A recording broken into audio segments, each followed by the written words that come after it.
In today's video, I'm going to teach you how to profile login in Opera browser. We'll walk through getting to the sign-in option and choosing the login method that works best for you, all inside Opera. Start by opening your Opera browser on your computer. Once it's open, look up to the top right corner of the window. You'll see the profile icon, usually a small person silhouette or a circular avatar. Click that to open Opera's account panel. In the panel that appears, select Sign In. This takes you to Opera's secure sign-in page. At this point, some viewers may see a cookies message. That's normal on many sign-in pages. Review the options, choose the categories you're comfortable with, and accept to continue. Accepting the necessary cookies helps the page function properly during login.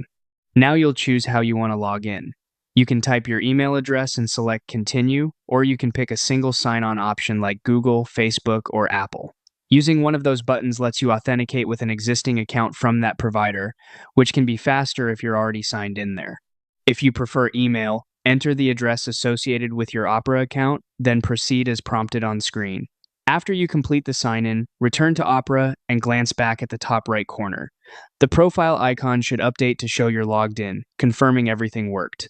From here, your profile is ready to use across Opera features that rely on your account. A couple of quick tips to make this smoother: make sure any pop-up blockers aren't preventing the sign-in window from opening, and if the page seems stuck, a quick refresh usually resolves it. Also, if you're on a shared computer, remember to sign out when you're done. And that's it. You've successfully reached the profile login in Opera and signed in using the method you prefer.